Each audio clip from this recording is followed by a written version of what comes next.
to escort him at dalhin sa where I am or tawagan ako ang pupunta at mag-usap kami. Alam mo, sa giran to, walang mananalo dito. Puro talo tayong lahat. Sayang ang gastos ng bala pati armas na wala namang kakwenta-kwenta.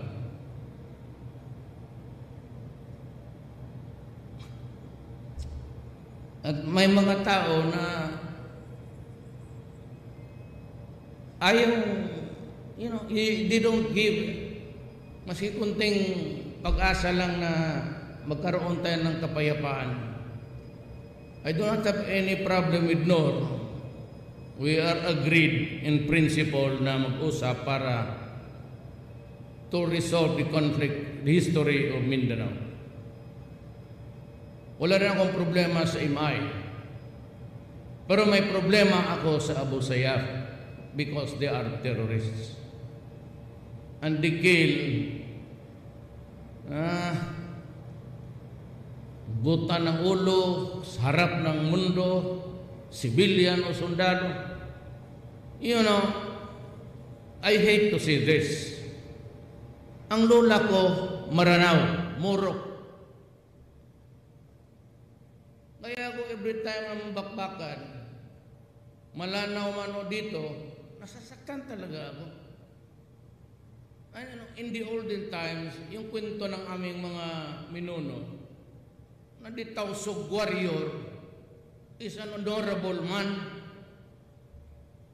Bakit pa yan na tutulan ng ulo mga hostage? Hindi trabaho ito ng totoong Tausug. Something is going wrong somewhere. Kaya nakikiusap ako sa mga Tausug, sama, yakan, mag-intindihan na lang tayo. At, we craft the Philippines, gawain natin itong Pilipinas na magustuhan ng lahat, walang nalulugi. Ngayon, kung mag-usap tayo at gusto talaga ng mga kapatid natin na dito sa Muro side, gusto nila federal system, o di okay. Ano kasalanan natin magpapatayan tayo na wala? We know, I know. Ang Kristiyanos, no. Ang tatay ko, no. Punta niya dito sa Mindanao, na nauna ang Muro dito na reliyon, Muslim. By 100 years or 70 years bago dumating ang Kristyanismo. But that alone, hindi natin kasalanan. Ang nag-umpisa nito, ang mga Espanyol pumunta dito.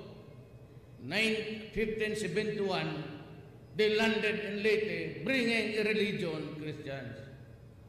Then, ang Amerikano cultivated Mindanao. Tapos sabi, come to Mindanao because it is the land of promise. Ano pa naman kasalanan ng mga namin? Nag-asawa ang tatay ko ng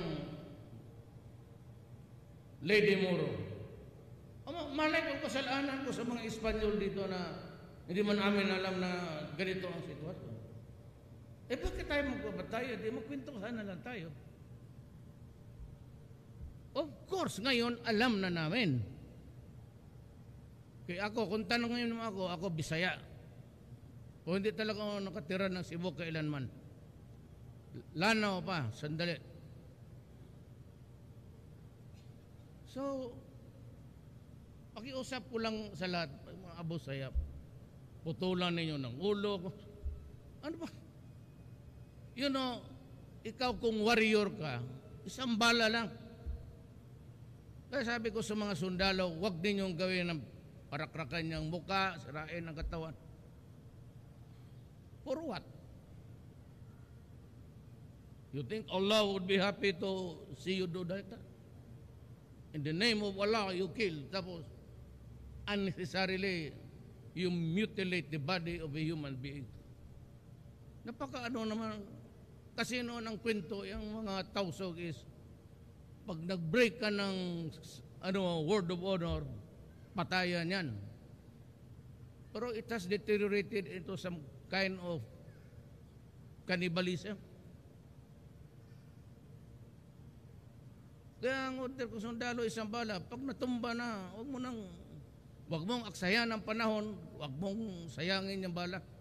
Move on to fight another day. Sabi ko sa kanila, huwag kayo magtinin ng galit. Kaya may pinapaintindi tayo itong muro ng Mindanao na ang sitwasyon, walang kasalanan yan, yung mga Espanyol. Kung hindi pumunta si Magellan dito, puro muro tayo lang, puro Muslim tayo. Ano ba naman kasalanan ng mga Bisaya? Ano ba naman kasalanan ng Tagalog? Ano kasalanan ng Maranao? Sama.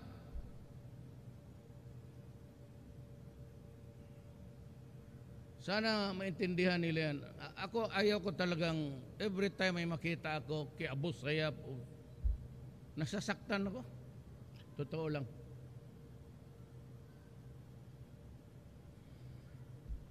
Nga, itong mga naiwan na pamilya sa sundalo, ng mga sundalo, I'd like you to know that kayo, automatic member kayo sa 4Ps. So may konting pera dyan buwan-buwan sa may isang sakong bigas. At kayong as a soldier, ang automatic yan, ang sundalo may isang sakong bigas ngayon. So, may bigas ka na, tapos yung 4Ps may isa pa, tapos konting pera. Now, alam mo, sinabi ko na rin ito sa lahat. Tayong mga lalaki, wala tayong takot ng kamatayan. Alam natin mamamatay talaga ang tao. We can choose where to die. Saan tayo magpakamatay o saan tayo mamatay. We can choose the cause. Bakit tayo nagpakamatay? Alam natin kung gusto natin paano tayo mamatay. Sa gera ba o saksakan ba o bintahan ng droga? Ang hindi natin talaga alam, kailan tayo mamatay. Kung yan ang tanggapin ng lahat, hindi lang sundalo, pati lahat kayo dito, mga kapatid ko. Lahat tayo mamamatay. Kailan? Yan ang hindi natin alam. Marami namang sundalo nag-retire. Libo-libo rin yan. Marami rin naging heroes. Itong lahat na matay, binibigyan ko ng saludo. Hindi ako nagsasaludo kailanman. Pag hindi ako nagrespeto sa tao, you can never see me salute. Ngayon, ugali ko, may pagkabastos, pero itong nagpakamatay sa bayan ng Republika ng Pilipinas, where I am now the president, of course, I consider everybody there, the fallen heroes at the back, all heroes yan sa Pilipino. Kaya kayong mga pamilya, automatic yan, out of endearments, o makita sa pagmamahal ng isang bayani, enroll kayo automatic mga byuda for peace. Then I have directed itong DILG. Hanapin lang ninyo kung saan yung regional office. May directive ako dyan. Yung byuda, tanggapin sa gobyerno isang empleyado. At yung lahat ng anak ninyo, i-enroll lang ninyo, ako ang magbayad. Paalamin mo lang ako. O sabihin mo doon sa eskwelahan, sabi ni Presidente Duterte, mag-enroll kami dito, tapos paalamin mo siya at doon ka magkubra sa kanya ng magpadala ako ng trabaho na, wag na kayo. Sila, sabihin mo. Sabi ni Mayor Duterte, paalamin siya. State colleges or basta public school. Wag muna private kasi ginagawa pa namin yung next year kung maawa si Allah, then ako na ang magbayad kindergarten hanggang high school. Pagka-college, kung bugoy, magsundalo ka na lang. Ayaw mag-aral, hanap tayo ng away. Kung wala ng away, panahon na. Kung hindi, marunong, patuloy natin ang scholarship. Tapos yung at least may trabaho, may 2 sakong bigas kayo, automatically enrolled kayo sa 4-piece, 1 sack of rice. And as a soldier, ipatuloy ko yan, maski wala nang patay na, patuloy ko yan sa pamilya. Ang eskwela, ako na, akin na yan. Bigay mo lang yung problema sa aking pag-aaral ng mga anak ninyo. I am sorry that this has to happen. I do not want it happen again. Kung maaari lang, at saka may pakiusap ako, kung hindi lang man tayo magkaintindihan, huwag mo naman yung mga gano'n na style na sirain mo ang katawan ng tao. Wala sa akin yan. Lalaki tayo. Alam natin mamatay. Kaya siguro hindi ako nagsundalo kasi takot ako mamatay. Alam natin yan. So huwag na natin yan. You are not a warrior. Kung gano'n ang... Hindi naman tayo mga taga-Arabo. That is not our culture. Our culture before the religions came in, before the Islam came to the Philippines, at yung Kristiyanos, we are all Malay. Kaya magkamukha tayo ng mga Indonesian pati Malaysian. Malay tribe tayo. Ang mga batasan ng ugali ng mga Malay, hindi gumagawa. Gaya ng Arab, marami namang Arab, Egypt, Libya. Ganon tayo, depende lang kung sino nakahawak na gobyerno noon. So, pakiusap ko, kung away lang man, fight. But do not add grief to the family by destroying the body. Kailan man, hindi talaga ako papayag na gagawin ng gobyerno yan. Hindi talaga ako papayag yung brutality, cruelty ng ganon. Sabi ko, isang bala lang, iwanan mo na. Kung nalaman mo, patay na. So, I hope that nakinig lahat, may 4-piece, kaya kinukuha ko yung pangalan ninyo. Ang asawa kailangan magkatrabaho. Either national or local. Basta hanapan ng trabaho. But preferably sa national. Kasi pag walang iba, sabihin ko sa DILG, hanap ko ng program dyan na para ang mga byuda makatrabaho. Ito ng sweldo, at yung mga anak, i-follow up ninyo para makapag-enroll. Ngayon, lahat na problema ninyo na kaya ninyo, mayroong mga benefits. As a soldier, mayroon yan. But I have a program na nire-reserva ko, yung mga problema na hindi na ninyo kaya, talagang wala kayong makapitan. May naiwan ako na number. Tawagan lang ninyo, sabihin ninyo ang problema. At kung sino yung tao dito sa gobyerno na matawagan ko, siya ang maghanap ng solusyon sa problema ninyo. So, I would like to extend, I said, I share my grief. Not only to the foreigners, everybody who died. Nakikiramay ako sa pag hindi natin pagkaintindihan. We want to end this war. I do not want to continue even for a day, sana. Walang sundalo dito na gustong magpakamatay. May mga pamilya yan doon sa ibang sa Luzon, sa Visayas. So why would we just insist on finding a reason, maghanap ng rason para magpatayan? Sana, I said, I implore the divine intervention of Allah para magkaintindihan tayong lahat. Maraming salamat po.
to escort him at dalhin sa where I am or tawagan ako ang pupunta at mag-usap kami. Alam mo, sa giran to, walang mananalo dito. Puro talo tayong lahat. Sayang ang gastos ng bala pati armas na wala namang kakwenta-kwenta.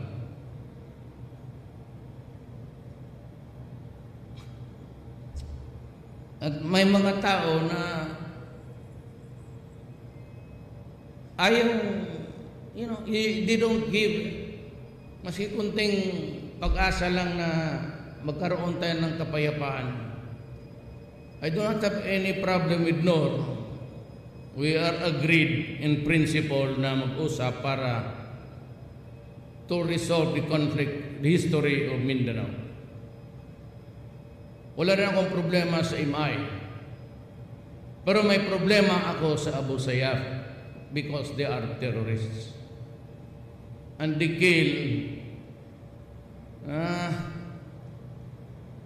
buta ng ulo sa harap ng mundo, civilian o sundalo. You know, I hate to say this. Ang lola ko, Maranao, Murok. Kaya ako every time ang bakbakan, Malanaw man o dito, nasasaktan talaga ako. In the olden times, yung kwento ng aming mga minuno, na the Tausug warrior is an honorable man. Bakit pa yan na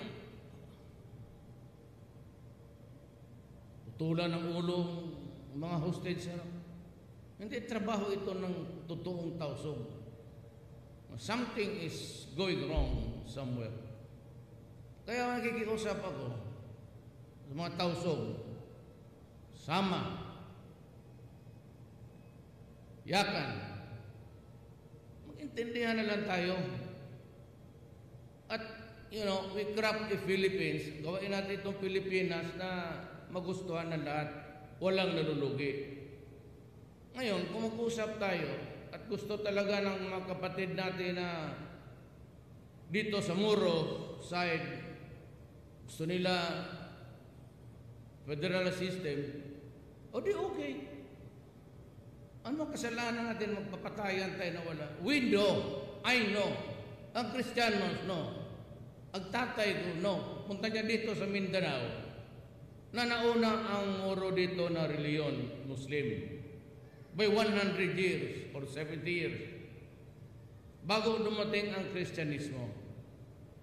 But that alone, hindi natin kasalanan. Ang nag-umpisa nito, ang mga Espanyol pumunta dito. 1571, they landed in Leyte, bringing a religion, Christians. Then, ang Amerikano cultivated Mindanao. Tapos sabi, come to Mindanao because it is the land of promise. Ano pa naman kasalanan ng mga namin? Nag-asawa ang tatay ko ng Lady Muro. Malay ko kasalanan ko sa mga Espanyol dito na hindi man amin alam na ganito ang sitwasyon. Bakit tayo magpapatayo? Di magkwentuhan na lang tayo. Of course, ngayon alam na namin. Kaya ako, kung tanong ngayon naman ako Bisaya.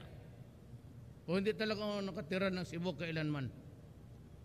Lanaw pa.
pakiusap ko lang sa lahat, mga Abu Sayyaf, putulan ninyo ng ulo. Ano ba? You know, ikaw kung warrior ka, isang bala lang. Kaya sabi ko sa mga sundalo, huwag ninyong gawin ng parakrakan niyang muka, sirain ang katawan. For what? You think Allah would be happy to see you do that? In the name of Allah, you kill. Tapos, unnecessarily, you mutilate the body of a human being. Napaka-ano naman, kasi noon ang kwento, yung mga tausog is, pag nag-break ka ng word of honor, patayan yan. Pero it has deteriorated into some kind of cannibalism. Kaya ang order ko sundalo, isang bala, pag natumba na, huwag mong aksayan ang panahon, huwag mong sayangin yung bala. Move on to fight another day. Sabi ko sa kanila, huwag kayo magtinin ng galit.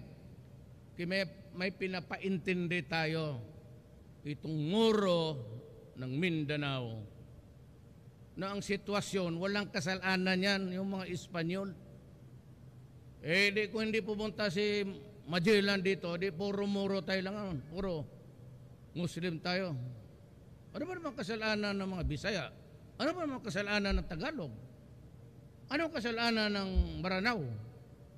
Sama.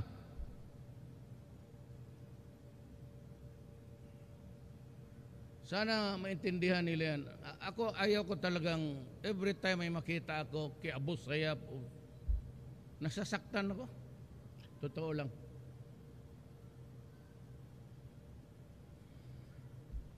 Nga, itong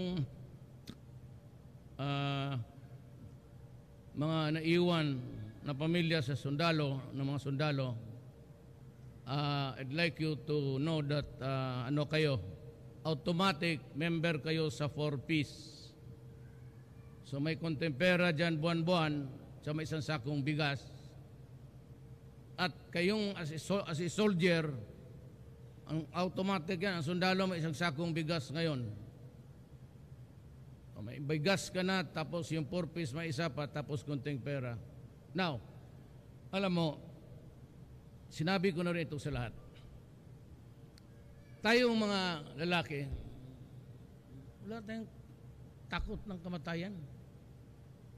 Alam natin mamamatay talaga ang tao. We can choose where to die. Saan tayo magpakamatay o saan tayo mamatay. We can choose the cause. Bakit tayo nagpakamatay? Alam natin kung gusto natin paano tayo mamatay. Sa gera ba o saksakan ba o bintahan ng droga? Ang hindi natin talaga alam, kailan tayo mamatay. Kung yan ang tanggapin ng lahat, hindi lang sundalo, pati lahat kayo dito, mga kapatid ko. Lahat tayo mamamatay. Kailan? Yan ang hindi natin alam. Marami namang sundalo nag-retire. Libo-libo rin yan. Marami rin naging heroes. Itong lahat namatay, binibigyan ko ng saludo. Hindi ako nagsasaludo kailanman. Pag hindi ako nagrespeto sa tao, you can never see me salute.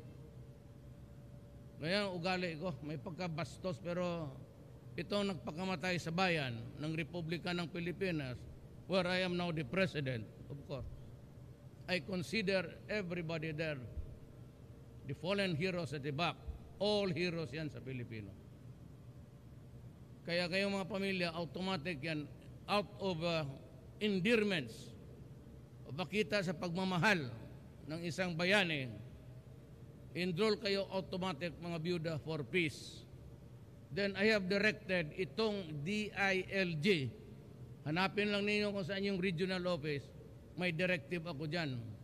Yung byuda, tanggapin sa gobyerno isang empleyado. At yung lahat ng anak ninyo, i-enroll lang ninyo, ako ang magbayad. Paalamin mo lang ako. o sabihin mo doon sa eskwelahan, sabi ni Presidente Duterte, mag-enroll kami dito, tapos paalamin mo siya at doon ka magkubra sa kanya ng magpadala ako ng trabaho na, wag na kayo. Sila, sabihin mo, sabi ni Mayor Duterte, paalamin siya. State colleges or basta public school. Wag muna private kasi ginagawa pa namin yung next year kung maawa si Allah, then ako na ang magbayad kindergarten hanggang high school. Pagka-college, kung bugoy, mali magsundalo ka na lang. Ayaw mag-aral, hanap tayo ng away. Kung wala ng away, panahon na. Kung hindi, marunong, patuloy natin ang scholarship. Tapos yung at least may trabaho, may 2 sakong bigas kayo, automatically enrolled kayo sa 4-piece, 1 sack of rice, and as a soldier, ipatuloy ko yan, baski wala nang patay na, patuloy ko yan sa pamilya. Ang eskwela, ako na, akin na yan. Bigay mo lang yung problema sa aking pag-aaral ng mga anak ninyo. I am sorry that this has to happen. I do not want it happen again. Kung maaari lang, at saka may pakiusap ako, kung hindi lang man tayo magkaintindihan, wag mo naman yung mga gano'n na style na sirain mo ang katawan ng tao. Wala sa akin yan. Lalaki tayo. Alam natin mamatay. Kaya siguro hindi ako nagsundalo kasi takot ako mamatay. Alam natin yan. So wag na natin yan. You are not a warrior. Kung gano'n ang... Hindi naman tayo mga taga-Arabo. That is not our culture. Our culture before the religions came in, before